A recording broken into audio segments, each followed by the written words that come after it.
vous, si vous le voulez. On va se réchauffer un peu.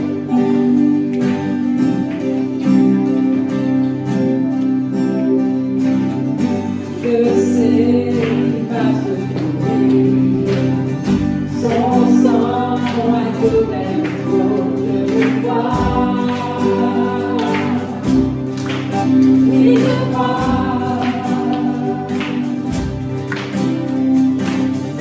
Il a enlevé mon nom. Je suis guéri en son nom, je le crois. Et je crois. Le crois-tu?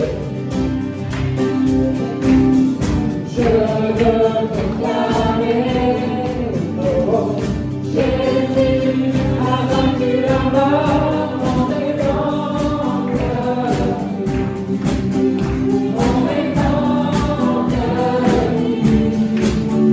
mon rédempteur, mon rédempteur. Je sais qu'il va se trouver son sang a couvert mon cou, je le crois. Je crois.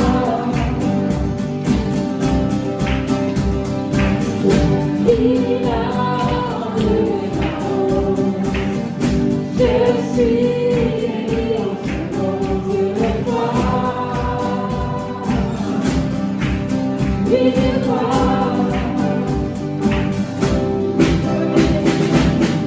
Je veux proclamer, oh, Jésus a vaincu la mort, mon rédempteur. Mon rédempteur, mon rédempteur, mon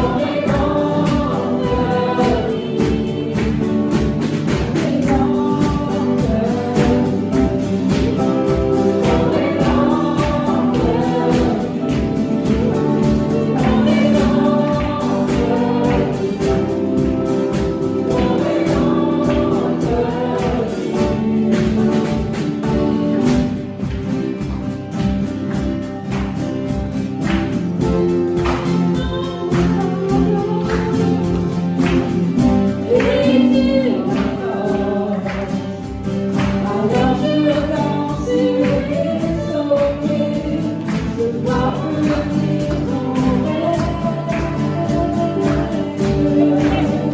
Mon rédempteur, mon rédempteur, mon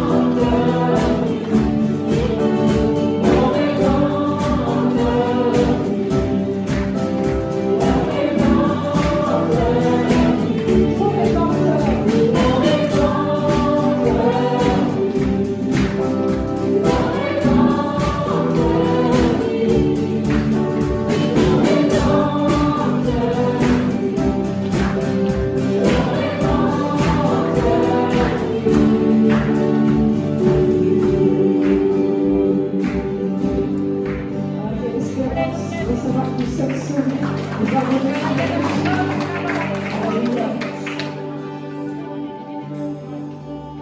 Béni sois-tu, Jésus.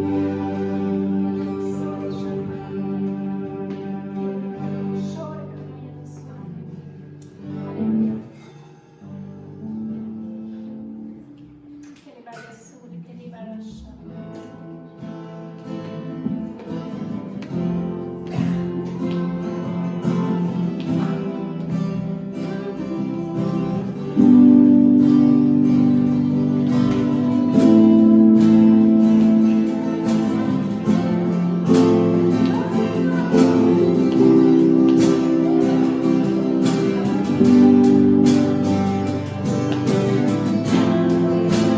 Qui est semblable au lion à l'agneau, assis sur le trône. Les monts s'inclinent, l'océan rugit, le sol s'incarne. Loué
Les mots s'inquiètent, l'océan rugit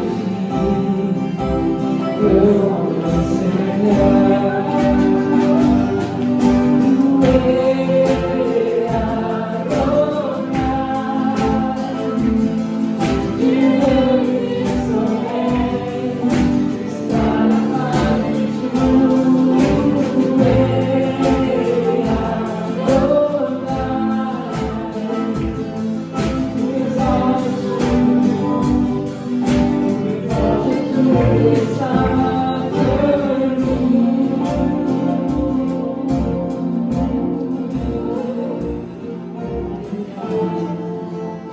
Oh Seigneur, je veux vraiment te bénir ce matin, te remercier parce que tu nous as donné encore d'être en vie aujourd'hui.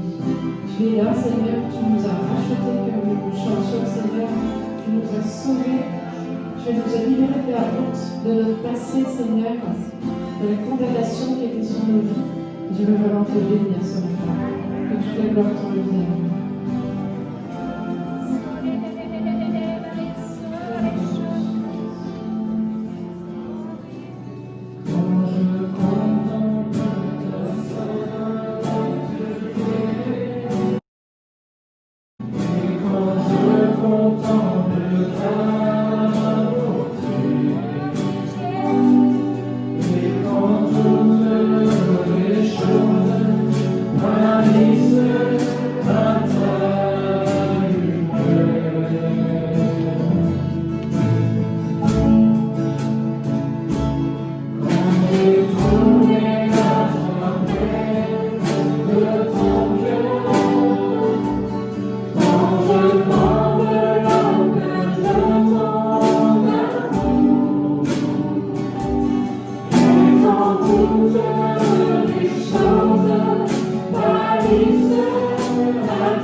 propose de prendre un dernier chant pour laisser la place à David.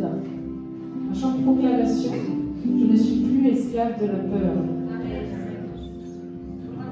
Alléluia.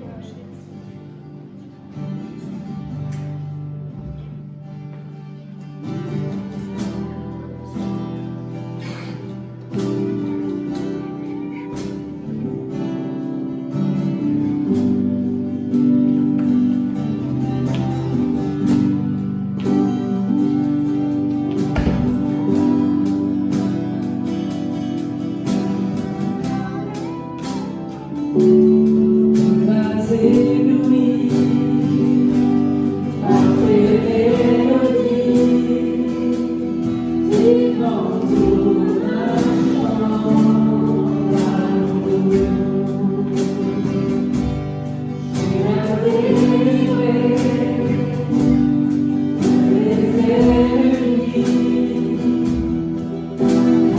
alors mes cœurs s'enfuient.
Alors, je vais tenter de faire le deuxième volet de la lettre de Jean, j'allais dire, mais plutôt de Jésus, la lettre de l'Apocalypse à Éphèse. Alors, pour ceux qui n'étaient pas là la semaine dernière et que vous n'avez peut-être pas eu l'occasion de pouvoir assister au culte, vous pouvez retrouver l'ensemble du message sur la chaîne YouTube Pause Matinale. Vous verrez, il y a tout le message, il y a même les chants. Comme ça, vous pourrez peut-être au moins comprendre de quoi on parle. Mais dans ce deuxième volet, j'aimerais qu'on puisse démarrer par le même texte que nous avions démarré la semaine dernière, c'est-à-dire Apocalypse chapitre 1, verset 3. Jean écrit en disant « Heureux celui qui lit ». Est-ce que vous avez pris le temps, durant la semaine, de lire un peu, passionnément, beaucoup? Vous savez, les pâquerettes, puis quand on arrivait à pas du tout, puis qu'il n'y avait plus de pétales, on dit « Attends, je vais en reprendre une autre. » Ça ne marche pas. Heureux celui qui lit et ceux qui entendent les paroles de la prophétie et qui gardent les choses qui y sont écrites, car le temps est proche. Amen. Je vous l'ai dit, moi je préfère appeler ce livre le livre des révélations. Parce que le livre, alors c'est pas faux si on l'appelle l'Apocalypse, mais c'est tellement dénaturé aujourd'hui avec tous les films hollywoodiens qu'on voit, que ça y est, Apocalypse, c'est la catastrophe. Mais plutôt, Dieu va révéler le cœur de sa pensée à l'ensemble des églises de l'époque, mais aussi actuelles. Et au chapitre 2, verset 1, le chapitre commence par ceci. Jésus-Christ dit à l'église d'Éphèse. Éphèse, Éphésos, qui dit permis. Il ne s'agit pas d'une pensée personnelle que Jean a écrite.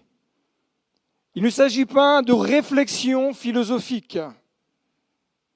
Il ne s'agit pas de transmission de pensée personnelle, de peut-être de façon de voir, de comprendre les choses. Mais Jean va juste retranscrire la pensée du ciel. Et lorsque vous lisez la Bible, vous ne lisez pas la pensée d'un homme, mais vous lisez la pensée du cœur de Dieu. Même si c'est des hommes qui ont écrit la Bible. Et c'est bien souvent là qu'on essaye un peu de nous faire prendre un croche-pied en disant « Oui, mais c'est des hommes qui ont écrit ». Mais sauf que la parole de Dieu a été inspirée par l'Esprit. Aucun homme ne peut écrire ce qu'il y a écrit dans la Bible en regardant l'adéquation qu'il y a entre différents chapitres, différents livres et différents siècles qui séparent. La Bible se prouve par elle-même. Ce n'est pas moi qui vais vous prouver la Bible. Moi, je suis qu'un homme, je suis comme vous. Celui qui prouve sa parole, c'est Dieu. Celui qui confirme sa parole, c'est Dieu. Et la parole de Dieu, elle nous révèle quoi? Elle nous révèle l'amour de Christ. Les lettres que Jean a écrites, en tout cas révélées par l'Esprit de Dieu, par Jésus-Christ, ont été écrites pour l'ensemble des églises qui étaient notamment celle-ci à Éphèse. Lettre de l'église à Éphèse. Il ne s'agit pas d'une église à Éphèse. Il s'agit de l'ensemble des églises qui étaient à Éphèse et autour d'Éphèse. Mais cette lettre-là, autant elle était adressée aux églises, je dirais de la province d'Éphèse et d'Éphèse même, mais elle concerne aussi l'église actuelle. C'est pour cela que vous pouvez lire la Bible, des choses qui vont concerner Israël, mais qui d'une manière spirituelle va concerner l'Église aujourd'hui. Parfois, lorsque nous lisons certains textes, beaucoup, en tout cas, parfois peuvent dire « Ouais, mais moi, ça ne me concerne pas. Ça concerne Israël. Ça concerne les Juifs. Ça concerne les Hébreux. Ça concerne... » Mais comme j'aime à le dire, il y a forcément, dans chaque page de la Bible, au moins une parole de Dieu pour toi. Forcément. Ce qui te parle aujourd'hui te parlera demain. Et peut-être ce qui ne t'a pas parlé aujourd'hui te parlera quand même demain. La parole de Dieu va se faire ce travail puissant.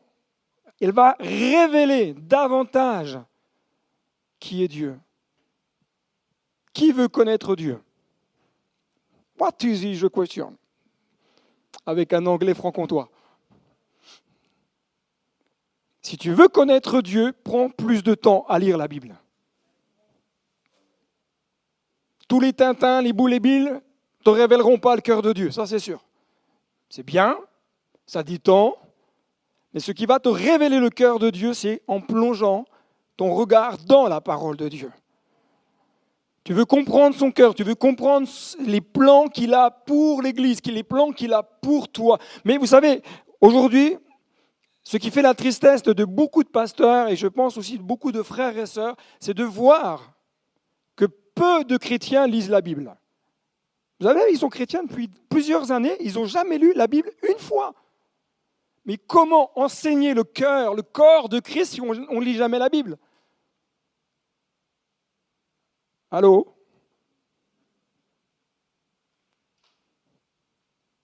Vous voulez connaître l'auteur de la Bible? Lisez. Il faut être vrai entre vous et nous. Il y a des textes qui ne sont pas forcément faciles à lire. Des fois, certains textes même sont un peu compliqués à comprendre. Mais je ne peux pas me contenter de lire les psaumes. Il va y avoir des carences spirituelles. Et vous savez, il y a souvent des donneurs de leçons dans le royaume de Dieu qui vont vous dire « Ah oui, mais il ne faut pas faire comme ceci, il ne faut pas faire comme cela, ou alors il faut faire comme ça. » Et il ne lit jamais la Bible, mais par contre, c'est des donneurs de leçons. Le meilleur donneur de leçons, c'est Dieu. C'est lui qui, au travers de la parole, va me dire « Voilà comment il faut que tu vives, voilà ce qu'il faut que tu mettes en pratique. » Les « il faut » et « il y a qu'à », ça ne m'intéresse pas personnellement. Mais je veux vivre plus près du cœur de Dieu. Je veux plus de Dieu. Et on a beau, excusez-moi, vous savez, des fois, j'ai encore trouvé des pavés dans ma cave aujourd'hui, donc il faut que je les amène.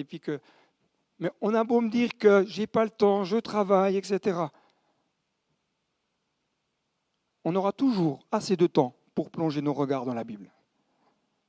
Je ne vous parle pas de faire des lectures au kilomètre, de passer 3 heures forcément chaque jour, mais prenez le temps. Moi, je vous encourage à prendre le temps. Ne vous laissez pas happer par toutes les activités de ce monde. Les études, le boulot, le sport, la musique, ce que vous voulez. Ce sont des choses qui sont justes, mais qui ne doivent jamais prendre la place de la parole de Dieu. Plus vous prendrez du temps à être connecté à Dieu, plus votre job se passera bien. Plus vous allez jouer de la musique composée et ça sera mieux. Plus vos études se passeront mieux. Je suis effaré, personnellement effaré.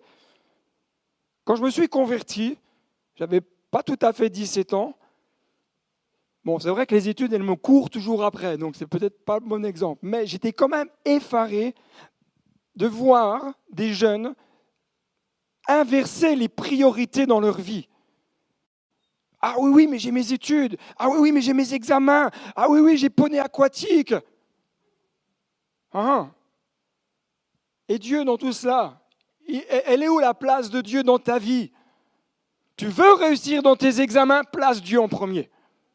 Ça ne veut pas dire qu'il ne faut pas bosser. On est d'accord. Si vous me dites, le pasteur, il a dit que c'est bon, je révise plus, je ne fais plus mes devoirs, Tintin. Mais place Dieu en premier. Tu veux réussir dans ton job, place Dieu en premier. Tu veux réussir dans la vie familiale, place Dieu en premier. Et alléluia quand même. La révélation de qui est l'Église et de ce qu'est l'Église n'est pas la source d'une analyse humaine. Selon des critères fixés avec les raisonnements, c'est Jésus lui-même qui va révéler à l'apôtre Jean comment lui voit son Église. Aujourd'hui, vous avez des grands théologiens, des personnes qui ont des cerveaux à 15 étages. Quand ils parlent, vous ne comprenez rien. Voilà, moi, personnellement, je suis obligé de sortir des dictionnaires pour dire qu'est-ce qu'il raconte. Pourquoi il utilise des mots compliqués pour dire des choses simples? Mais à un moment donné, on se perd dans l'intellectualisme. On pense que parce qu'on va utiliser des mots un peu bizarres, que ça fait de nous des gens plus spirituels. Mais l'inverse aussi, ce n'est pas parce qu'on n'utilise que des mots simples qu'on est plus spirituel. Et parfois, on peut se perdre. On se perd dans l'intellectualisme. Un jour, un ami à moi, a dit à un de mes oncles, c'était lors de notre mariage, et un de mes oncles qui est assez dur, et, voilà, un peu opposé à l'évangile, etc., il ne veut pas de Dieu, bref. Puis il discutait avec cet ami-là, et qui disait « Ouais, mais de toute façon, c'est compliqué. » Et cet ami-là, je pense qu'il a eu une parole de sagesse à ce moment-là. Il lui a dit « Tu sais, l'évangile, c'est tellement simple que personne ne pourra dire à Dieu que c'était trop compliqué. »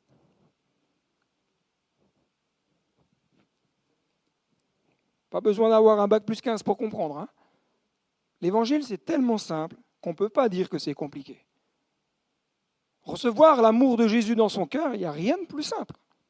Il suffit de dire « Ok, je te reçois dans ma vie. » Et des fois, j'ai des entretiens avec des personnes et que je vois que en tout cas, intérieurement, je me dis « Mais Seigneur, ils sont en train de se faire des nœuds dans le cerveau. » C'est simple l'évangile. L'amour de Dieu, c'est simple. Il n'y a rien de compliqué. Un enfant doit comprendre le message de l'évangile. L'amour de Dieu, c'est simple. Mais, première question, est-ce que vous êtes prêts? Est-ce que nous sommes prêts à voir ensemble et à entendre la manière dont Dieu voit son Église? Ok, c'est un peu timide, hein, mais je comprends. Mais dans la même lignée, est-ce que vous êtes prêts à laisser Dieu vous montrer comment Dieu vous voit, vous? Comment il voit votre cœur? Comme je l'ai dit la semaine dernière, vous pouvez tromper qui que vous voulez, mais vous ne tromperez jamais Dieu. Vous pouvez faire le plus beau chrétien, la plus belle chrétienne, bien habillé, bien sapé et tout. Si intérieurement il y a des choses qui sont à rectifier, Dieu le sait. Vous ne pourrez pas tromper qui que ce soit. Vous pouvez avoir même le plus beau langage évangélique. Parfois même, on a des langages évangéliques tellement intenses et profonds que même les autres chrétiens ne nous comprennent pas. Mais ce n'est pas le langage qui fait que je suis un chrétien.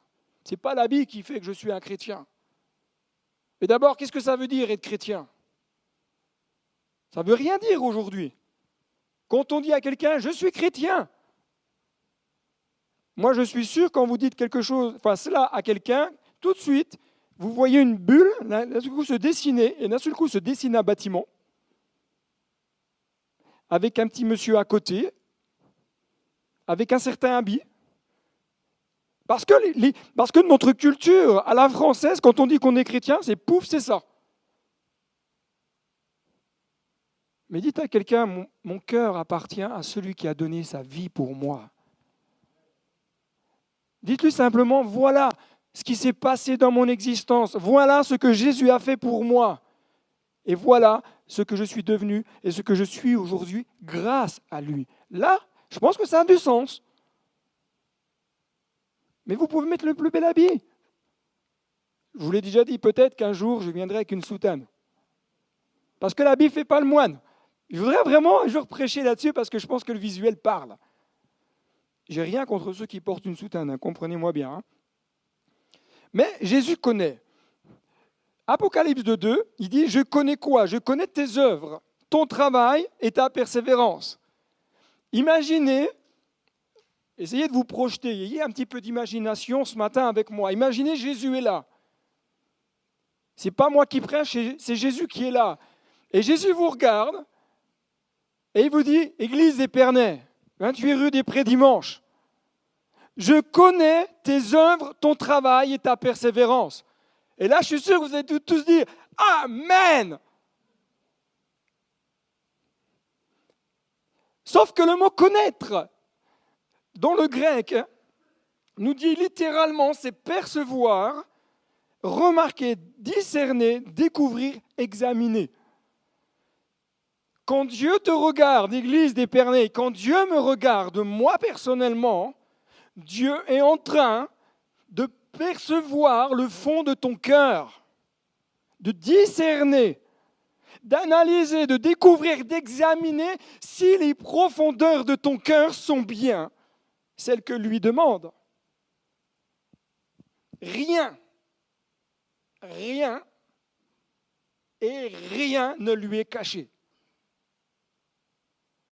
Le moindre de nos faits et gestes, la moindre de nos actions, les moindres paroles que l'on dit, Dieu le sait, avant même des fois qu'on parle. Alors c'est sûr que quand on est à l'église, bonjour mon frère, que le Seigneur te bénisse. Et des fois intérieurement, ce n'est pas du tout ça qui est dit. Hein. Des fois intérieurement, c'est dire, ouais bon la semaine dernière, quand même, il est passé à côté de moi, il ne m'a pas dit bonjour. Mais devant lui, bonjour mon frère, et puis avec un beau sourire évangélique. Alléluia. Dieu connaît le fond de ton cœur. Cette connaissance de Dieu est valable pour les choses positives de ta vie. Parce que Dieu sait tout ce que tu fais pour lui, ce que les autres ne savent pas. Moi, je préfère que vous ne sachiez pas ce que je fais pour Dieu. Parce que ce que je le fais pour lui.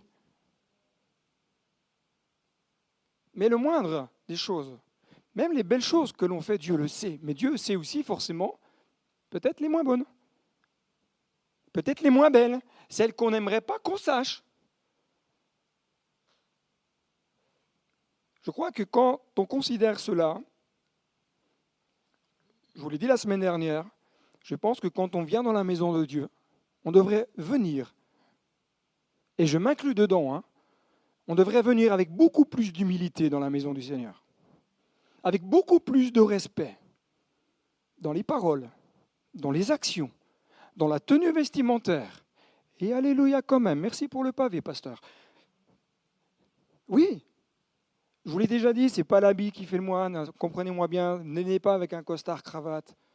Ce n'est pas ça le sujet.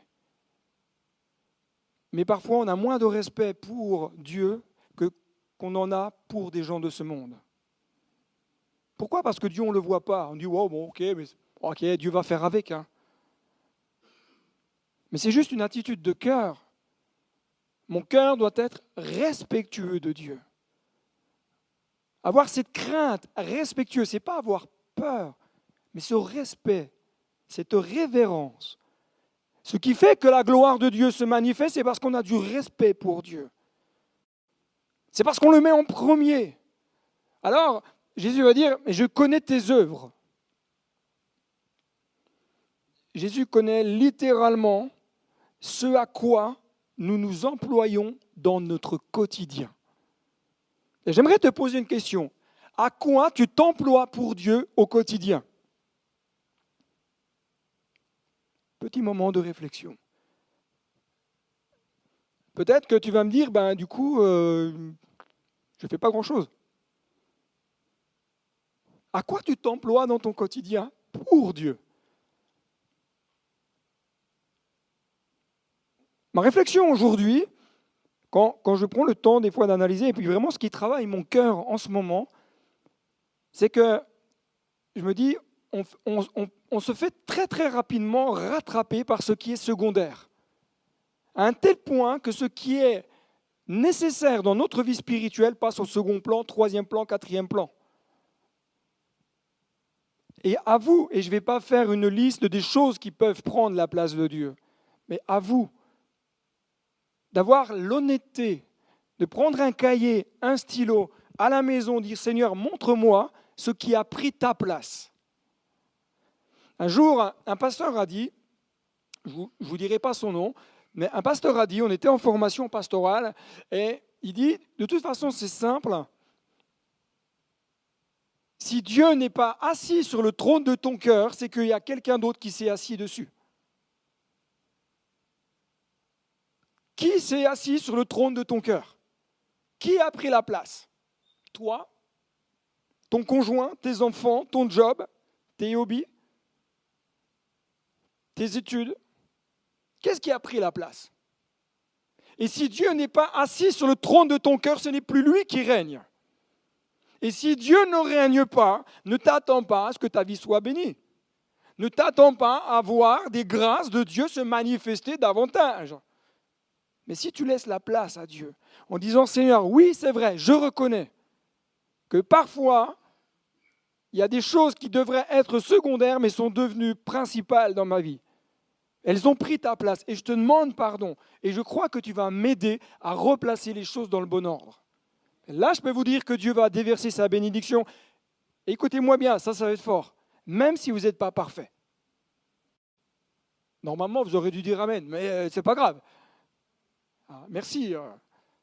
Même si vous n'êtes pas parfait, mais parce que votre cœur dit, ok Seigneur, tu vas m'aider. Et tu veux une bonne nouvelle, demain, tu seras de nouveau obligé dans ton cœur de réitérer cet engagement parce que notre nature, en tout cas la mienne, moi je ne sais pas comment vous êtes, mais moi, c'est au quotidien, journellement, je redonne mon cœur à Christ. Tous les jours, je demande pardon parce que je sais qu'il y a des choses dans ma vie qui ont besoin d'être corrigées. Je dis, Seigneur, aide-moi dans ta grâce. Reconnaissez-le simplement avec humilité. Mais ce que Jésus va souligner dans cette église, c'est bien plus que tout cela parce que Jésus connaît ses œuvres, il connaît ses valeurs. Vous avez de la valeur, ça vous le savez. Mais vous êtes une église de valeur. D'accord. Je vais refaire pour voir. Peut-être que le micro ne marche pas bien. Vous avez de la valeur. Mais vous êtes aussi une église de valeur. Alléluia. C'est pour cela que j'aimerais simplement aussi te dire, toi qui œuvres dans le royaume, parce que vous savez, parfois, je pense que la culture de l'encouragement, elle ne fait pas partie du vocabulaire du chrétien. On aime bien dire ce qui ne va pas, mais quand il y a quelque chose qui va, surtout, on n'en parle pas. La culture de l'encouragement. Personnellement, je n'aime pas trop qu'on me dise « Ah, ça, c'était super ». Je vous le dis honnêtement, je suis conçu comme ça. Mais dire à quelqu'un, mon frère, ma sœur, merci pour ce que tu fais pour le royaume. Merci pour ton engagement, merci pour ton service, merci pour ta consécration. D'accord, ok. Vous n'êtes pas convaincu là? Non, vous n'aimez pas qu'on vous dise merci? Ouais, qui c'est qui n'aime pas qu'on lui dise merci? Non, ça va. Okay. Vous êtes une église de valeur et je veux simplement souligner et remercier tous ceux qui œuvrent dans le royaume de Dieu. Il n'y a pas, vous savez, l'église, elle n'avance pas parce que le pasteur, il est super parfait. Hein. L'église, elle avance parce que c'est l'ensemble du corps qui avance. Chacune, peut-être à son rythme, mais j'aimerais t'encourager. Toi qui œuvres et qui peut-être est découragé ce matin en disant « Oh là là, j'ai encore du mal, etc. etc. » Ne lâche rien. N'abandonne pas. J'aime bien le chant d'Olivier Chewa qui dit « Persévère ». Vous connaissez ce chant-là?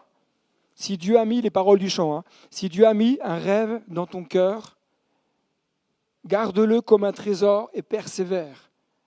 Waouh! À qui Dieu a déposé un rêve dans son cœur? Ok. Ceux qui ne lèvent pas les mains, on priera pour vous après. Vous avez besoin. Dieu a déposé dans le cœur de chacun et de chacune un rêve particulier. Peut-être que tu ne sais encore pas trop quoi. Ça, je te l'accorde. Mais si tu ne sais pas quoi, demande-lui de te le révéler. Parce qu'avec toi, Dieu veut faire des choses qu'il ne fera pas avec quelqu'un d'autre. Et si c'est dur, persévère. Garde ses œuvres pour le Seigneur. Jésus va dire à l'église d'Éphèse, je connais ton travail, Copos. Steven, quand tu vas aller demain au job, te dis, moi je vais au Copos. Pas au compost, hein. Compost. Hein. Je connais tes œuvres et je connais ton travail. Tout cela semble se dissocier. Pourquoi? Parce que le sens du mot travail signifierait plus probablement l'effort dans lequel l'Église travaillait. Je connais tes œuvres, mais je connais l'effort que tu as et que tu, comment on dit, que tu développes. Merci Lucien. Merci Lucien. Que tu développes dans ton quotidien l'effort avec laquelle tu effectues les tâches que Dieu t'a assignées. Quand tu fais l'effort de venir nettoyer l'église avec une brosse à dents, non, c'est pas vrai. Mais l'effort pourquoi? Pour garder l'unité du corps de Christ. Ça demande un effort de garder l'unité. Il faut une vie pour garder l'unité, mais il faut quelques mois pour désunir. Une vie pour garder l'unité du corps de Christ et quelques mois pour détruire. Ça vous demandera des efforts. Si vous voulez que l'Église grandisse, ce n'est pas une parole prophétique, si vous voulez que l'Église grandisse, s'affermisse, il va falloir faire des... Amen. Alléluia, je vois qu'il y en a qui écoutent bien. Toujours, dans l'œuvre de Dieu, il sera question d'état d'esprit. Avec quel état d'esprit tu sers Dieu? Avec quel état d'esprit tu bâtis l'Église? Avec quel état d'esprit tu viens à l'Église? Avec quel état d'esprit tu soutiens l'Église? Et avec quel état d'esprit tu pries pour l'Église? Peut-être avant de dire Amen, juste de réfléchir quand même. Avec quel état d'esprit? Parce que si tu dis Amen et qu'en dehors, tu fais le franc-comtois, c'est-à-dire tu vas reguimber, parce que ce matin la musique était trop forte, ce matin il y avait trop de lumière, ce matin il faisait trop chaud ou il faisait trop froid. Quel est l'état d'esprit de ton cœur? Mais ça c'est entre toi et Dieu, comprends-moi bien. L'état d'esprit qui va permettre de garder l'unité, mais qui va permettre également de garder quelque chose pour moi de fondamental, c'est l'amour. Tu ne peux pas bâtir l'Église sans amour. Tu ne peux pas prétendre aimer ton frère si quand il arrive par la droite, tu t'en vas par la gauche pour ne pas le saluer. Mais croyez-moi bien, ça n'existe peut-être pas ici, mais malheureusement, ça existe. On change de trottoir quand on voit le frère arriver en face, parce qu'on ne veut surtout pas lui dire bonjour. L'amour. Ça ne veut pas dire qu'on est potes, comprenez-moi bien, mais c'est aimer l'autre malgré ses différences. Aimer l'autre comme il est, avec les qualités qu'il a, mais aussi avec ses défauts. Garder l'unité et l'amour. Tout sera toujours une question d'état d'esprit. Paul va dire à l'église d'Éphèse, mettez comme chaussure à vos pieds le zèle pour annoncer l'évangile de paix. Et le mot zèle, dans le grec zélos, nous parle d'ardeur, de ferveur d'esprit, poursuite. La course dans laquelle tu es engagé, tu la cours de quelle manière? Vous savez, ce que j'aime bien des fois, c'est des fois, j'aime bien, à l'époque, comme j'avais un travail qui m'amenait à aller d'établissement, de la collectivité en établissement, j'avais une soixantaine de chaufferies à gérer, donc j'allais dans ces établissements-là, et dans ces établissements, il y avait des gymnases, il y avait des stades, etc. Et moi, ce que j'aimais, c'est que quand je passais par là, je regardais les jeunes courir. C'est super marrant. Avec quel zèle ils sont en train de faire les tours du terrain. Je peux vous dire qu'ils sont motivés. Mais cours! Oui, mais je suis fatigué. Même certains courent en jean, alors que c'est du sport. Alléluia quand même. Avec quel zèle? Avec quel zèle tu cours la course que Dieu t'a assignée à courir? Paul va dire dans l'Épître aux Romains, ayez du zèle et non de la... Mhm. Mhm. Soyez fervents d'esprit et servez le Seigneur. Deux choses ici s'opposent dans le texte. Le zèle et la paresse. Et je peux vous dire qu'on a du mal à avoir du zèle, mais par contre, la paresse, alors ça nous rattrape très rapidement.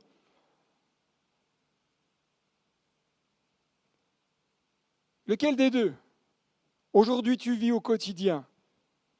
La paresse t'a amené à quoi aujourd'hui? Parce que généralement, la paresse, elle t'amène à négliger. Elle t'amène à abandonner. Elle t'amène à refuser certaines choses. Par contre, le zèle, ça t'amène à quoi? À un effort. Ça t'amène à combattre. Ça t'amène à de l'abnégation. Ça t'amène à prendre des décisions. Et forcément, les deux vont s'opposer. C'est la nature de l'être humain, il est comme cela. Et tu veux une bonne nouvelle? Écoute-moi bien, là c'est très fort. Et je veux vraiment, si vous avez des cahiers, notez cela. Toute votre vie, vous aurez à lutter contre la paresse. Et vous aurez à lutter pour garder le zèle. Toute votre vie. Alors si tu penses que, alléluia, je suis chrétien et tout va bien, quand j'entends des personnes qui sont sans Dieu dire « Ouais, mais les chrétiens, c'est des faibles », moi, je leur donne une journée à vivre avec les luttes, les combats, les décisions qu'on a à prendre. On va voir comment, qui est le plus faible des deux. Il faut être fort. Pour être enfant de Dieu, il faut être fort. Mais on est fort parce que lui, il règne en nous. Je disais encore à quelqu'un dernièrement, un texte, moi, qui me... Waouh, c'est une bombe atomique. Celui qui est en toi est plus fort que celui qui est dans le monde. Lorsque tu as des luttes, lorsque la paresse te gagne, lorsque c'est dur, rappelle-toi que celui qui est en toi est plus fort que celui qui est dans le monde. Il connaît quoi? Ta persévérance, hypomonée, c'est-à-dire la constance. Il connaît ta constance. Et c'est une des qualités. C'est une des qualités que l'Église d'Éphèse avait. Mais c'est une des qualités qui doit se retrouver dans le cœur de chaque croyant. De la constance, de la persévérance. Le mot persévérance me parle de quoi? Aussi d'endurance. Je reviens sur mon tour de stade de foot ou d'athlétisme. Petite anecdote entre vous et moi, comme de toute façon, on est que nous. Avec un ami, avec un collègue de travail qui était un ami, un jour on s'est dit après le travail, nous on va aller courir. Parce qu'on voulait faire un peu de sport pour être bien en forme. Et à côté du travail où nous étions, il y avait une piste d'athlétisme. Moi je suis pas du tout athlète entre guillemets pour dessous, mais on y va. Et nous voilà commencé à courir sur la piste d'athlétisme tous les deux. Un tour. Alors déjà là, c'est déjà... Wow. 2 tours. Et mon collègue, lui, commençait déjà tout doucement à décrocher. Et moi, je commençais à accélérer. 3 tours. Et à un moment donné, je me suis fait doubler par des jeunes. Moi, j'ai arrêté de courir. Je lui ai dit, c'est bon, c'est pas pour moi. Mais ça demande de l'endurance. Parce que j'ai compris que si je voulais aller jusqu'au bout, il fallait que j'y revienne, jour après jour. C'est la même chose dans la prière. Vous savez, parfois, on prie. Ouais. Et au bout de 5 minutes, oh là là, je ne sais plus quoi dire. Puis on s'arrête. Mais c'est dommage. Parce que je suis sûr que le lendemain, tu aurais prié 7 minutes. Et le surlendemain, tu aurais peut-être prié 8 minutes. Et puis tout doucement, tu vas développer cette envie, ce désir d'être en contact avec Dieu. Ce qui nous épuise, à mon sens, dans le combat de la prière, c'est qu'on confond.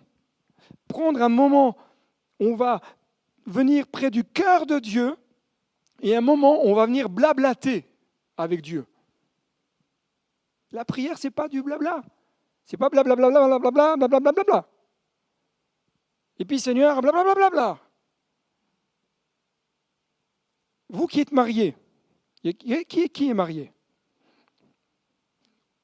Ok, d'accord. Écoutez-moi bien, les frères.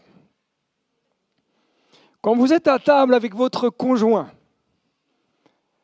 est-ce que ça se passe comme cela? Écoute, chérie. Puis votre épouse, elle est en face, elle fait.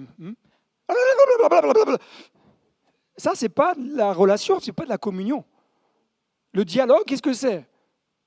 C'est OK, tu as le droit de parler, mon frère, t'inquiète pas. Mais c'est aussi écouter. Mais ça va aussi dans l'autre sens, hein.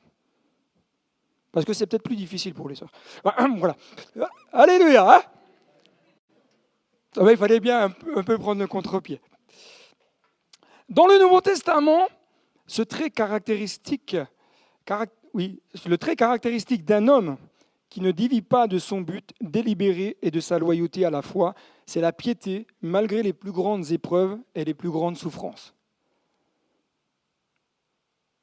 Le combat se mène dans parfois les plus grandes souffrances. Je sais que tu peux supporter les méchants.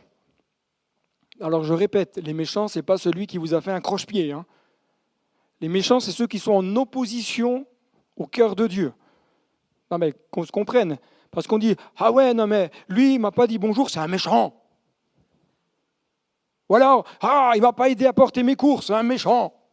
Non, le méchant, c'est celui qui est opposé à Dieu. D'accord? Non mais c'est juste pour que vous puissiez comprendre le langage.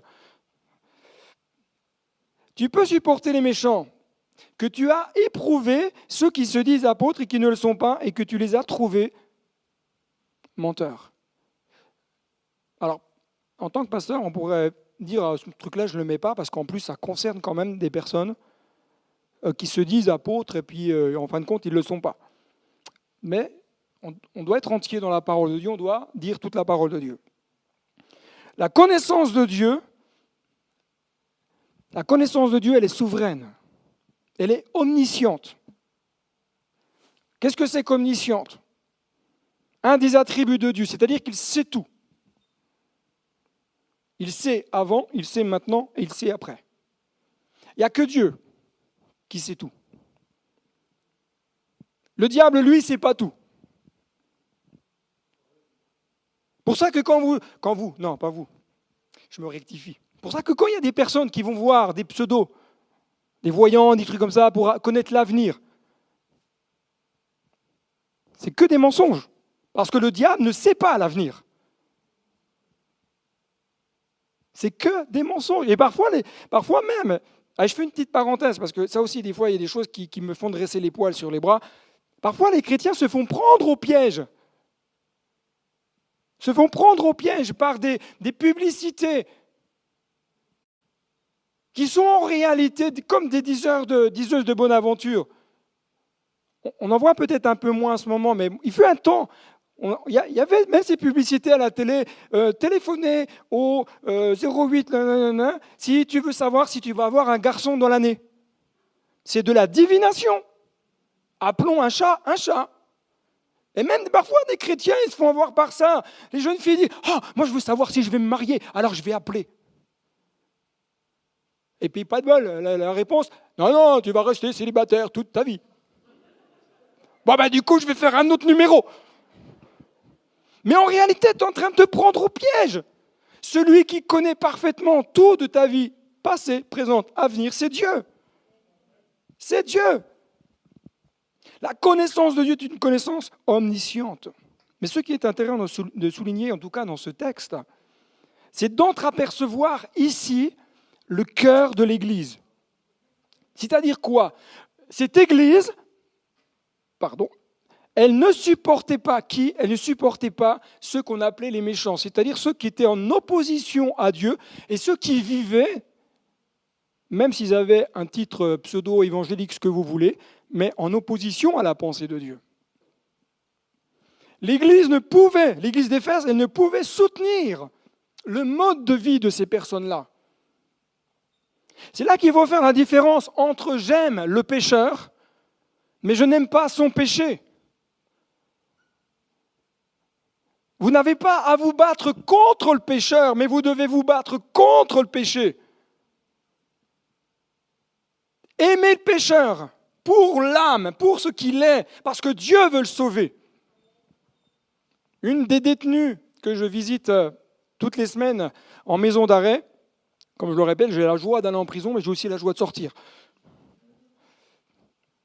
Une des détenues me disait, mais est-ce que Dieu peut pardonner cette femme qui est avec moi dans la cellule et qui a fait telle et telle et telle chose? Je ne vous dis pas quoi, parce que ça reste, je suis dans l'ordre de la confession, donc je ne dis pas. Et moi, la première chose que je lui ai dit, écoute, tu lui diras qu'elle peut venir me voir. Parce que Dieu veut pardonner cette personne-là. Dieu veut la transformer, quoi qu'elle ait fait. Le pire des brigands, Jésus sauve. Le pire, excusez-moi si je le dis comme ça, la pire des crapules, Jésus l'aime et Jésus veut la sauver. Mais Jésus n'aime pas le péché. N'aime pas ce qu'ils font ou ce qu'elles font. Supportez pas le méchant, supportez pas leur manière de vivre, supportez pas leurs actions, supportez pas leur raisonnement, leurs pensées. Pour cela que j'aime bien la parole de Dieu, comme vous. Parce qu'elle nous révèle toutes les lois morales, spirituelles dans notre vie. Vous voulez savoir comment un chrétien doit se comporter dans ce monde? Lisez la Bible. Vous voulez savoir ce que Dieu vous donne, entre guillemets, l'accord de faire et de ne pas faire? Lisez la Bible. Tout est écrit. L'auteur au Proverbe va dire, mon fils, c'est Dieu qui parle, retiens mes paroles et garde mes commandements avec toi. Retiens mes commandements et tu vivras. Garde mon enseignement comme la prunelle de tes yeux. Attache-les sur tes doigts. Écris-les sur la table de ton cœur. Notre attachement, frères et sœurs, aux valeurs fondamentales de la parole de Dieu va nous garder de quoi? Va nous garder face aux mensonges. Ce qui va garder ton cœur dans les vérités fondamentales de Dieu, c'est sa parole. Si aujourd'hui beaucoup de chrétiens se sont fait rattraper par des vies de mensonges, c'est parce que leur cœur n'est pas attaché à la parole de Dieu. C'est parce qu'à un moment donné, il n'y a plus la vérité qui est là. On essaye de faire une demi-vérité. Mais comme j'ai déjà dit, une moitié de pomme, ce n'est pas une pomme. Et alléluia quand même.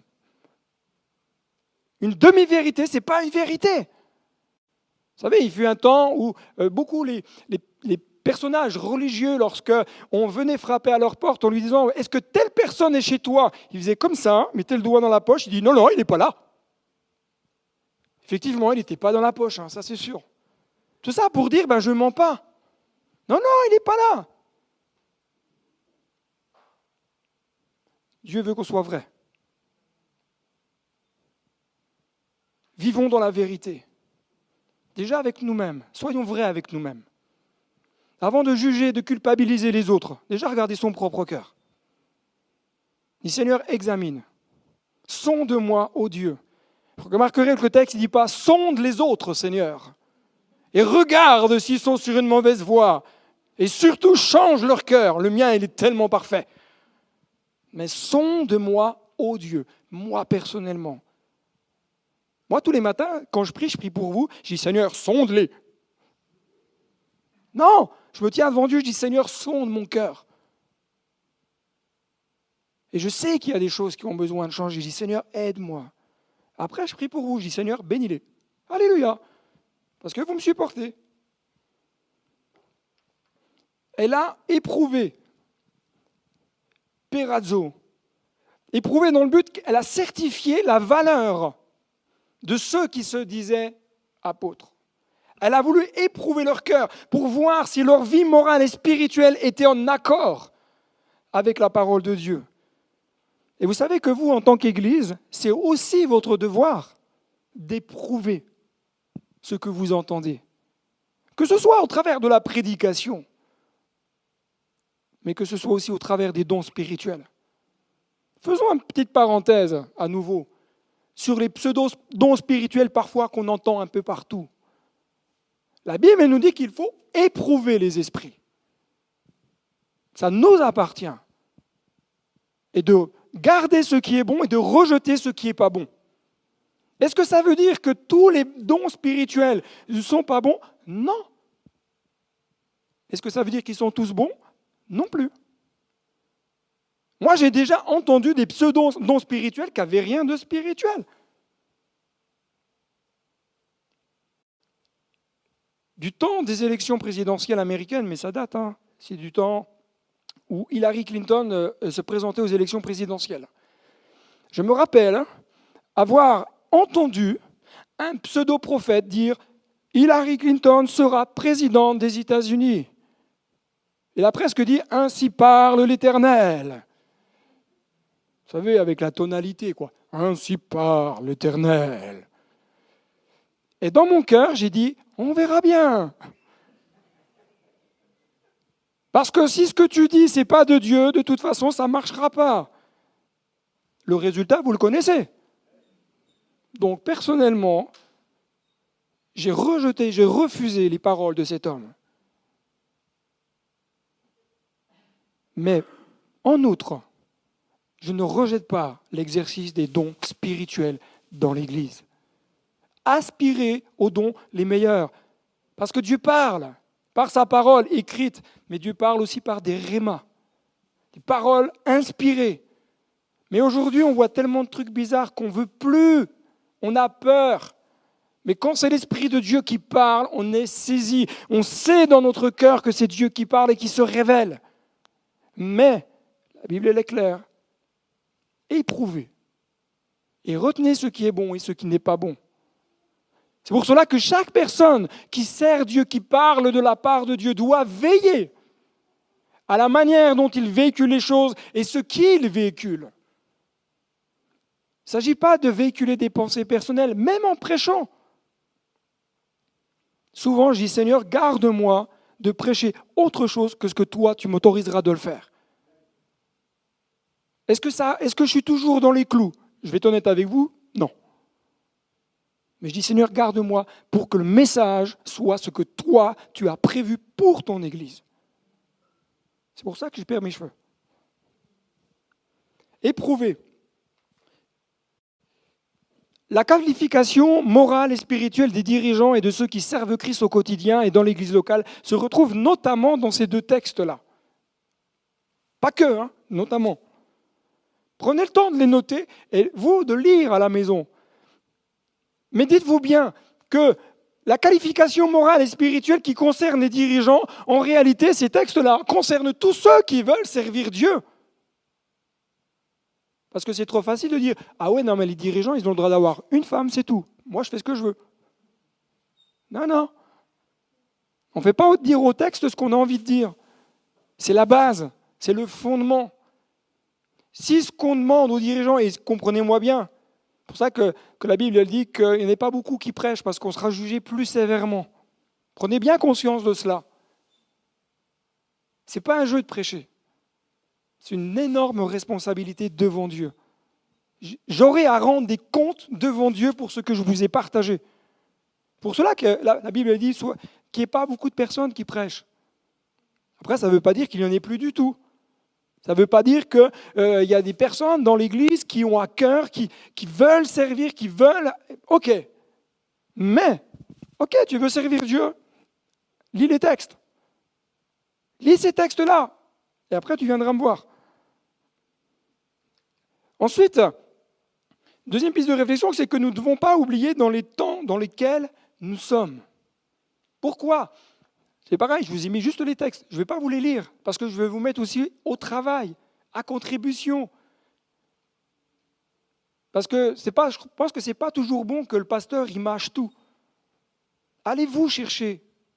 Allez examiner les textes. Allez réfléchir. Et laissez l'Esprit de Dieu vous parler. Pourquoi ? Parce que dans les derniers temps, de toute façon, viendront des faux prophètes. La Bible dit qu'il va, j'irai s'incruster, mais il va rentrer dans l'Église même des loups ravisseurs. Est-ce que vous serez capable, ce jour-là, est-ce que vous serez capable de les détecter ? La Bible ne dit-elle pas que Satan se déguise en ange de lumière ? Non ? Si on n'est pas vigilant, si nous ne sommes pas à la brèche, si on n'est pas animé par l'Esprit de Dieu, il y a des choses qu'on ne verra pas et on se fera manger tout cru. comme la brebis, comme la chèvre de M. Seguin. Dans ces deux pistes de réflexion, c'est la vigilance et de mise. Et la vigilance, mon frère, ma sœur, ne dépend pas d'un âge. À partir du moment où tu entends la parole de Dieu, que tu comprends, peut-être pas tout, mais que tu comprends le sens, tu es appelé à la vigilance. Quand on est jeune, là je vais m'adresser aux jeunes, aux ados, pré-ados, etc. J'en profite, comme ils ne sont pas toujours là. Alléluia, vous avez bien fait de venir ce matin. Vous qui êtes jeunes, aujourd'hui votre défi, c'est quoi? C'est de ne pas vous laisser happer par l'esprit de ce monde.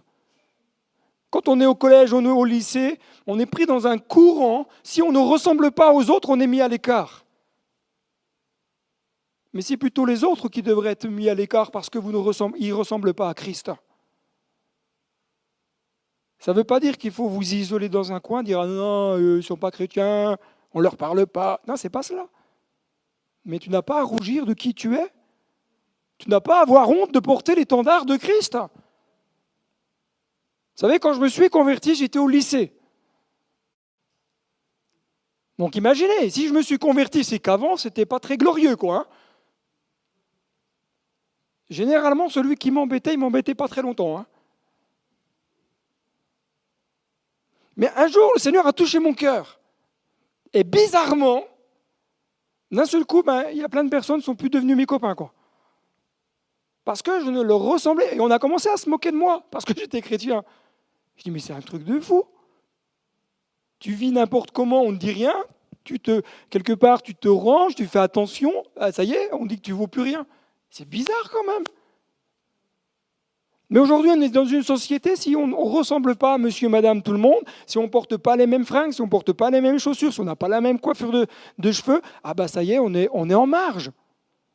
Mais ton identité, elle est en Christ.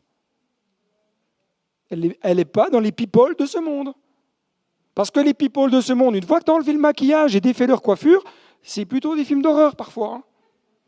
Non mais il faut être honnête, hein.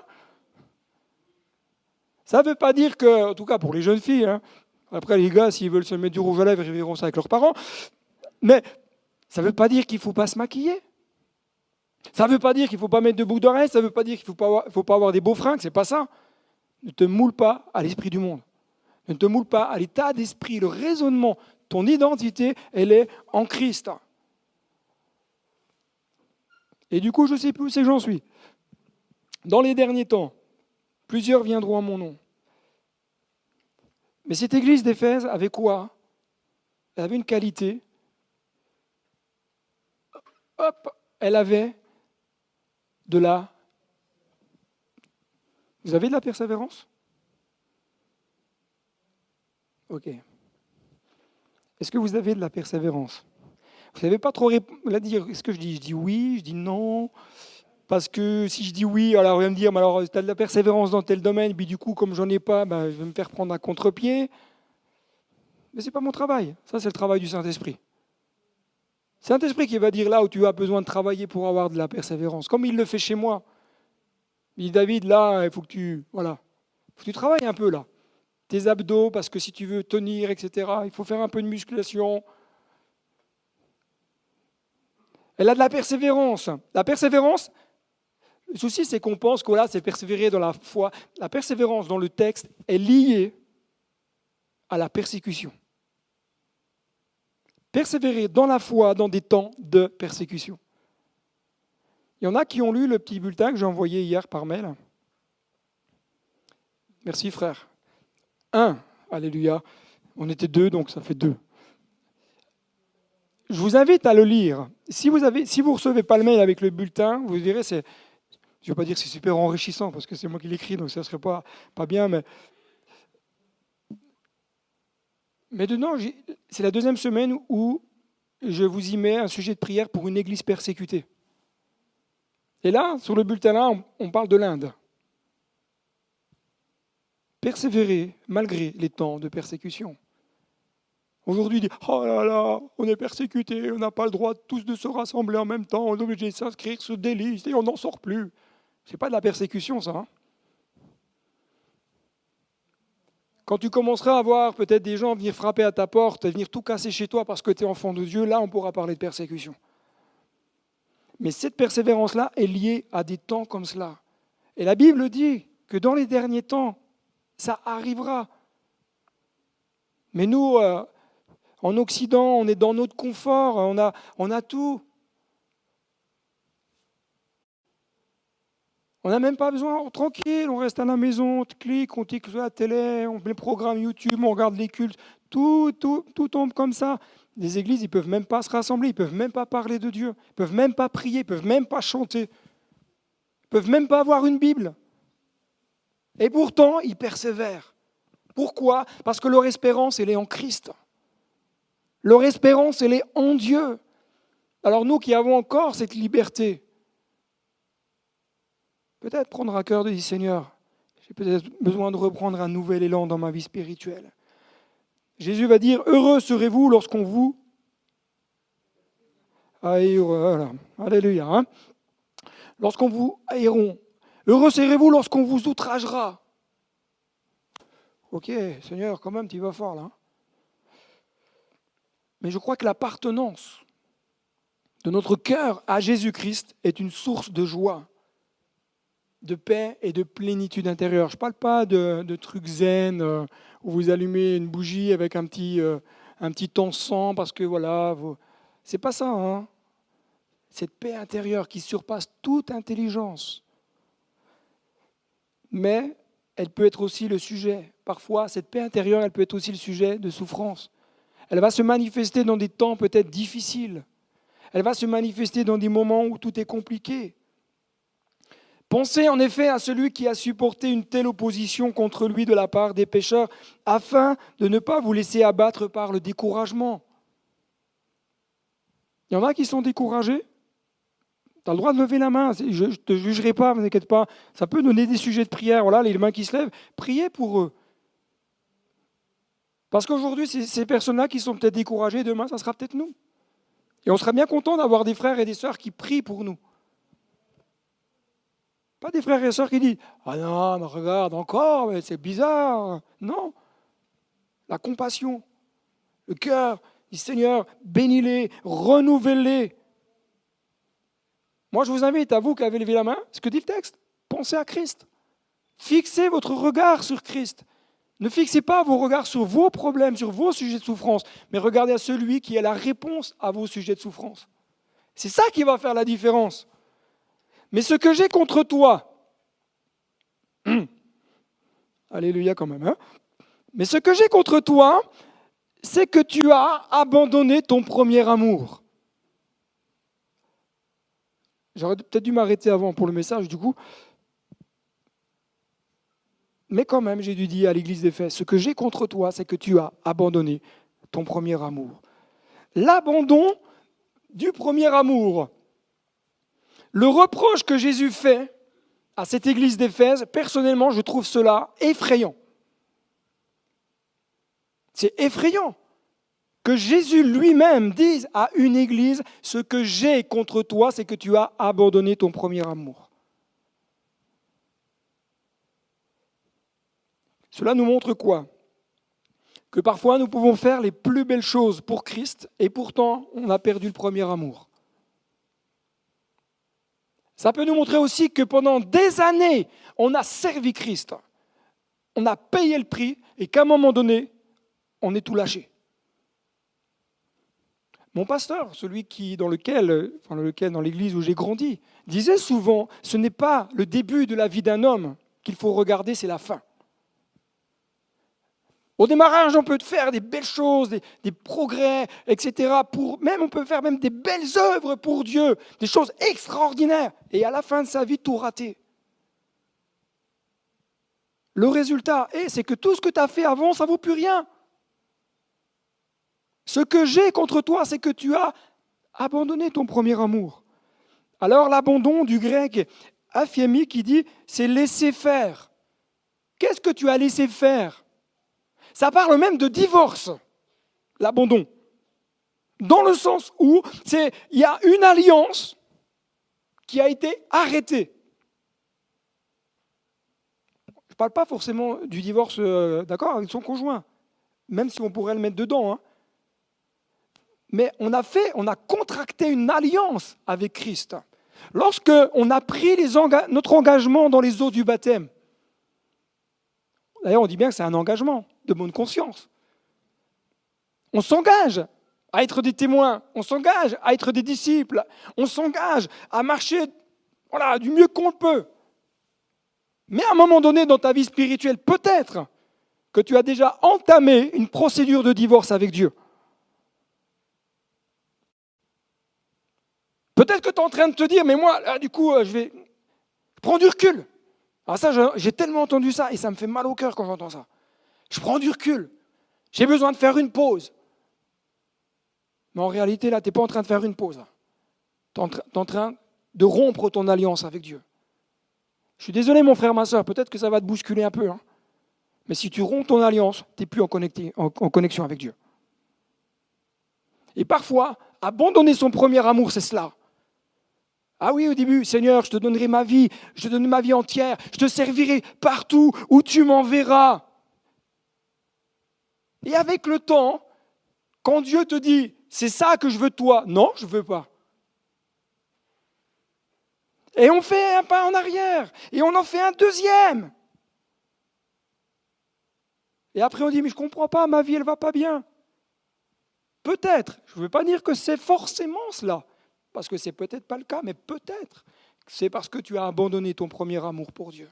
Je dis bien peut-être, parce que le problème qui est inverse, c'est qu'il y en a, ils se torturent l'esprit en se disant « Oh, ça y est, j'ai abandonné mon premier amour, je n'ai pas prié ce matin. » Mais ce n'est pas ça. Il y a toujours deux tendances. Et l'être humain, il a du mal à rester dans l'équilibre. Il est soit d'un côté un extrême ou soit de l'autre. Soit il se donne à 3000% et même dans des extrêmes que Dieu ne lui demande pas, ou soit il abandonne tout. Être dans l'équilibre selon Dieu. Parce que lorsque tu es dans un extrême, c'est ça qui fait que demain, tu n'as plus envie. C'est ça qui fait que tu lâches. Pourquoi ? Parce que tu t'es imposé des tas de choses. Abandonner son premier amour, c'est quelque part arrêter cette alliance. C'est ne plus tenir compte de ce que Dieu te dit. C'est omettre les choses, c'est les négliger, c'est les quitter, c'est déserter le plan de Dieu. C'est ça, abandonner son premier amour. C'est pas avoir du mal à prier ou à lire la Bible le matin. Hein. Ça n'a rien à voir. Hein. Et parce que l'iniquité se sera accrue, la charité du plus grand nombre se... Faites le constat, regardez les églises autour de vous. Regardez les églises autour de vous, frères et sœurs. L'amour du plus grand nombre se refroidira. On ne veut plus de Dieu aujourd'hui. On ne veut plus d'église en disant que non, ce n'est pas le modèle biblique. Dieu veut qu'on se rassemble dans les maisons. C'est Dieu qui a institué l'église. Alors vous m'excuserez, mais alors là, vous êtes en contradiction avec Dieu. Mais l'amour du plus grand nombre se refroidira, comme quoi nous devons veiller. Mais celui qui persévérera jusqu'à la fin sera sauvé. Dieu va au travers de Moïse, Dieu va dire, tu aimeras l'Éternel ton Dieu. De quoi ? D'un peu de ton cœur, d'un peu de ton âme et d'un petit peu de ta pensée. Et quand ça arrive au ciel, le Seigneur, il fait un peu le checker et puis il dit, ah, quel amour débordant. Tu aimeras le Seigneur ton Dieu de tout ton cœur, de toute ton âme et de toute ta force. De quel amour tu aimes Dieu aujourd'hui ? Quelle est la mesure ? Jésus va reprendre ces paroles. J'aime beaucoup la finesse de Jésus. Parce que Jésus rappelle les choses. Il dit, voici le premier commandement quelque part. Écoute Israël. Il parle bien aux Juifs. Hein, mais ça parle aussi à l'Église. Écoute Israël, le Seigneur notre Dieu est l'unique Seigneur. Déjà, Jésus, il fixe les choses. Il n'y a qu'un Dieu, il n'y a qu'un Seigneur. C'est Yahvé. Tu aimeras le Seigneur, ton Dieu, de tout ton cœur, de toute ton âme, de toute ta pensée, de toute ta force. Waouh! On dit, ok Seigneur, tu rappelles le Deutéronome, mais Jésus va plus loin. Il dit, et voici le deuxième, parce que les deux sont associés. On ne peut pas dissocier les deux. Tu ne peux pas dire aimer Dieu et ne pas aimer ton prochain comme toi-même. Parce que Jésus va dire, voici le deuxième, tu aimeras ton prochain comme toi-même. Il n'y a pas d'autre commandement plus grand que ces deux-là. Aimer Dieu, c'est pas manger cachère. Ça n'a rien à voir. Aimer Dieu, c'est le placer au centre de ta vie. Si tu veux manger cachère ou pas cher, à toi de voir. Il n'y a pas de problème. Je n'ai pas de problème avec ça. Chacun est libre. Hein. Mais aime Dieu de tout ton cœur, de toute ton âme, de toute ta force et de toute ta pensée. Mais celui qui est lié et qu'on ne peut pas dissocier, c'est tu aimeras ton prochain. Alors quand tu vois ton frère, ta sœur, si tu as du mal à l'aimer, peut-être dans ton cœur, dis Seigneur, là j'ai besoin d'un cœur qui s'élargisse un peu pour aimer l'autre, vraiment.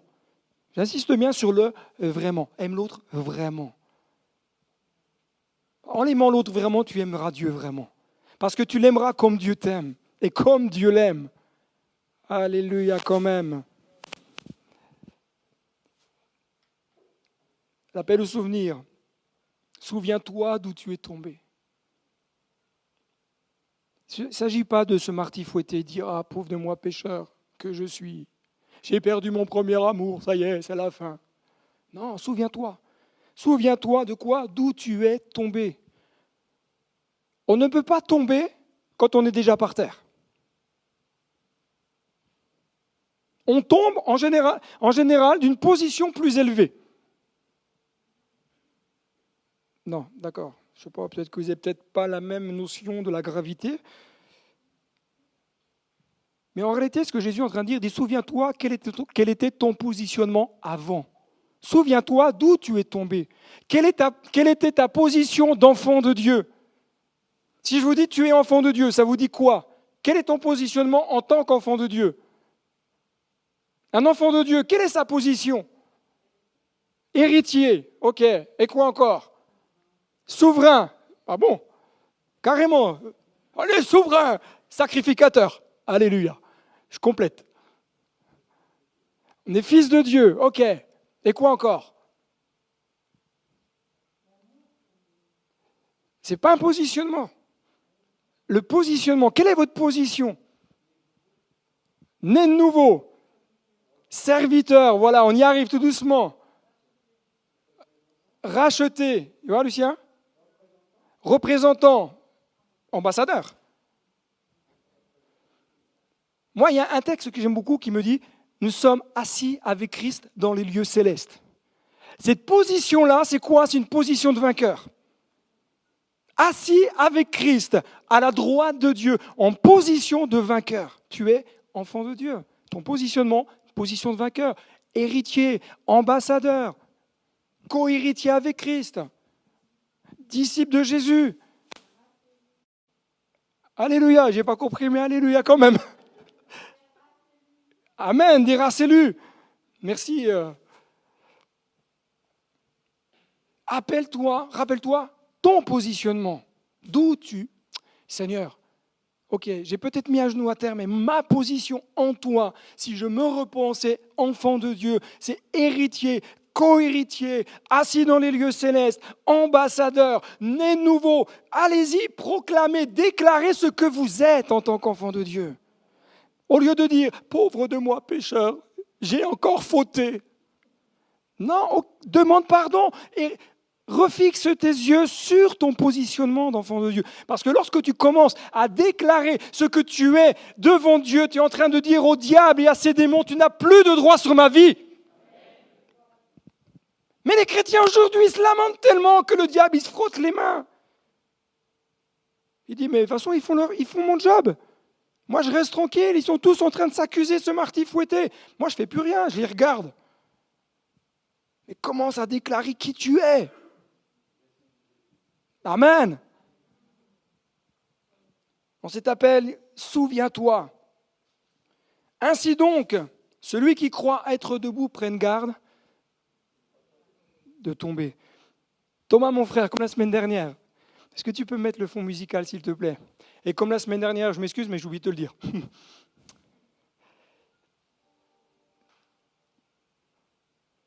Il y a un dernier appel.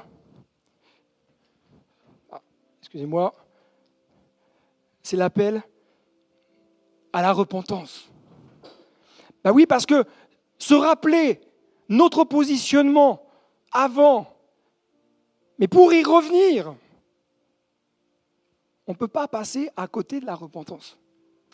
Cette église d'Éphèse, Jésus va le dire, mais rappelle-toi, elle n'était pas rayée de la carte du ciel.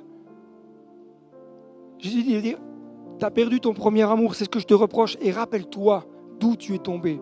Quel était ton positionnement? Quel était ton rayonnement? Je vais être peut-être un peu plus clair. Quel était ton positionnement d'enfant de Dieu? Ton rayonnement d'enfant de Dieu? Mais en tant qu'Église. En tant qu'Église, parce que là, Jésus s'adresse à l'Église. Souviens-toi d'où tu es tombé. Et repens-toi. Dans cet appel à la repentance, il va dire repens-toi et quoi? Et pratique tes premières œuvres. Je crois que face à ce texte-là, il n'y a rien à rajouter de plus. Pas besoin de renchérir. Mais juste te dire peut-être, mon frère, ma sœur, te poser la question à laquelle je ne te demande pas de répondre, mais dans ton cœur, tu vas répondre à Dieu. Qu'est-ce qui t'a amené à abandonner tes premières œuvres? Ton premier amour? Qu'est-ce qui t'a amené à cela? Il y a plein de raisons qui te sont personnelles, que Dieu sait, que les autres n'ont pas besoin de savoir. Mais Dieu le sait. Ce que Dieu demande de toi ce matin, c'est que tu te repentes. Ce que Dieu attend de toi, c'est qu'il y ait une vraie repentance. Parce que si tu veux être béni, si tu veux voir la guérison, si tu veux voir des délivrances, si tu veux vivre des moments prophétiques dans ta vie, si tu veux voir des chaînes brisées tomber, il faut que tu passes par la repentance. Et ce n'est pas les autres, c'est toi. Ce message, il s'adresse à toi. La conséquence, s'il n'y a pas de changement, Jésus va dire, sinon je viendrai bientôt à toi et j'enlèverai ton chandelier de sa place. Éphèse avait encore ce chandelier, ce positionnement. Elle rayonnait encore un peu. Mais Jésus lui va lui dire, si tu ne te repens pas, je viendrai à toi bientôt et j'enlèverai le chandelier. J'enlèverai ton positionnement, voire même tu n'existeras plus. Et parfois dans nos vies, vous savez, on fait un peu le yo-yo comme ça avec Dieu. À un moment donné, Dieu nous dit, maintenant, c'est le temps de la repentance et d'un changement vrai, entier, sincère. Arrêtons de faire les yo-yo comme ça. Il est temps de prendre des décisions pour Dieu. On est en 2021, on commence l'année. Il est temps que tu prennes une décision pour Dieu. C'est pas demain, c'est maintenant. La valeur de l'église d'Éphèse. Pourtant, Jésus va dire, cependant, tu as ceci pour toi, c'est que tu détestes les œuvres de telle et telle personne. Que celui qui a des oreilles écoute ce que dit l'Esprit. Au vainqueur, je donnerai à manger du fruit de l'arbre de vie qui est dans le paradis de Dieu. Seuls les vainqueurs hériteront le ciel. Mon frère, ma sœur, ce matin, je t'invite très simplement à faire une analyse de ton cœur. On va fermer nos yeux. Pendant que la musique continue, dis Seigneur, viens toucher mon cœur. J'aime ces temps particuliers, parce que je crois que l'Esprit de Dieu est en train de passer dans les rangs. Et dans mon cœur, c'est comme ça que je le ressens. Je ne veux pas dire que c'est ça exactement. Mais je sens que l'Esprit de Dieu est en train d'agir, est en train de parler à des cœurs plus précisément, plus particulièrement. Et il te dit, mais c'est le temps de prendre une décision et c'est le temps que les choses changent. Tu as peut-être chuté. Tu as peut-être, excuse-moi si je le dis comme ça, tu as peut-être dérapé. Tu as peut-être commis des choses que tu regrettes. Tu dis, mais pourquoi je suis encore comme cela? Entends la voix de Dieu qui te dit ce matin par l'Esprit, repens-toi. Repens-toi. humilie-toi devant Dieu. Répands ton cœur et ton âme devant le roi des cieux. Et laisse-le te relever. Laisse-le te secourir. Ça se passe entre toi et ton Dieu. Je vais laisser quelques instants dans ce temps de recueillement pour vous laisser la possibilité de réfléchir et de laisser tout l'espace au Saint-Esprit de dire voilà, peut-être que tu vas mettre en lumière dans mon cœur quelque chose qui a besoin de choisir, une chose à laquelle je ne pensais pas.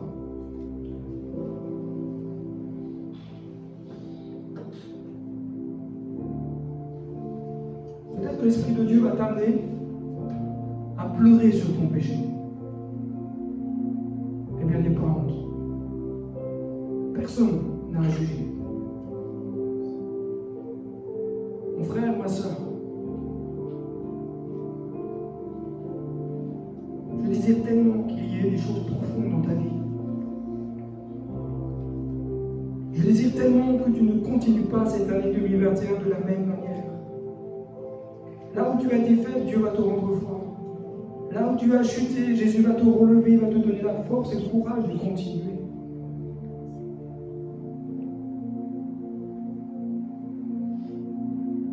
C'est Christ qui va te donner la force.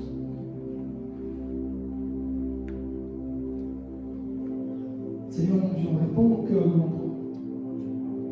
Demande l'Esprit de Dieu maintenant. Esprit de Dieu, je te demande maintenant de toucher les cœurs. Toucher chacun et chacune. Je te prie particulièrement pour la personne que tu déposes sur mon cœur. Je te prie pour elle. Afin que, Seigneur mon Dieu, les verrous, Seigneur mon Dieu, soient débloqués maintenant dans sa vie. Au nom de Jésus, je déclare la victoire de Jésus-Christ sur ta vie. Que les chaînes qui te tiennent encore prisonnier tombent maintenant au nom de Jésus. Je te prie pour cette personne, afin que toute résistance, toute forme d'orgueil tombe maintenant, au nom de Jésus. Mon frère, ma soeur, si tu as besoin de repentance, lève-toi. Oui, je sais que ça va te coûter peut-être de le faire. Mais c'est un acte que tu prends devant Dieu, pas devant des hommes. Et c'est maintenant que je change. Je ne veux plus continuer de la même manière. Je veux que ma vie change. Je veux arrêter de tomber dans les mêmes travers. Je veux arrêter de prendre les mauvaises décisions que je prends quotidiennement. Change-moi. Sonde-moi. Éprouve-moi. Et connais mon cœur. Oh Jésus, je te prie encore, l'Esprit de Dieu, tu agis. Tu convaincs, tu amènes les cœurs. Oh Jésus, à l'abandon des anciennes œuvres, à l'abandon, Seigneur, de ce qui est ancien, pour s'engager dans une vie nouvelle. Seigneur, bénis. Oh Jésus, étends ta main. Étends ta main, Seigneur. Seigneur Jésus, je te prie pour tous ceux qui se sont levés. Toi, tu connais leur cœur. Tu connais, Seigneur. Je te demande de les affermir en toi. Je te demande de les fortifier. Seigneur Jésus, je sais que tu les aimes. Et que ton amour immense, Seigneur mon Dieu, se déverse maintenant sur leur vie. Un amour qui transforme. Un amour qui libère. Un amour qui restaure. Seigneur, bénis encore. Au nom de Jésus. Alléluia. Est-ce qu'on peut élever la voix ensemble? Élevons la voix ensemble. Alléluia. Alléluia. Louange à toi. Oh Jésus, je te prie maintenant que ton esprit descende et tombe sur les cœurs. Que tu saisisses. Saisis les cœurs maintenant au nom de Jésus. Seigneur, je veux un vent de repentance sur les cœurs maintenant. Esprit de Dieu, tu agis maintenant. Oh, Esprit de Dieu, tu agis maintenant. Alléluia. Fais tomber toutes les résistances. Il y a encore des cœurs, Seigneur, je sais qu'ils résistent. Par orgueil, le fait de se lever, par orgueil, Seigneur, mais touche leur cœur et amène-les à genoux devant toi. Seigneur, ce n'est pas devant des hommes, mais devant toi. Seigneur, prends mon cœur, prends ma vie. Prends-moi tel que je suis, Seigneur. Change mon cœur. Change mes raisonnements, change ma mentalité. Change, Seigneur, en moi tout ce qui n'est pas de toi. Alléluia, loue ton Dieu, loue ton Dieu, loue ton Dieu. Élève la voix, mon frère, ma soeur. Ne laissons pas ces temps passer. Laissons l'Esprit de Dieu faire son œuvre maintenant. Alléluia, oh là là, alléluia. Maintenant, au nom de Jésus, alléluia. Oh, maman, ici, oh, maman, la gloire, Seigneur, c'est notre désir, c'est voir ta gloire dans nos vies, dans l'Église. Seigneur, il n'y a rien pour nous, Seigneur, mais tout pour toi. Nous jetons à tes pieds nos couronnes, Seigneur. Nous sommes là devant celui qui est saint, saint, saint. Oh là-bas. Église de Dieu, loue ton roi. Loue ton Dieu. Réponds ton âme de ton cœur, de vos rois ici. Alléluia.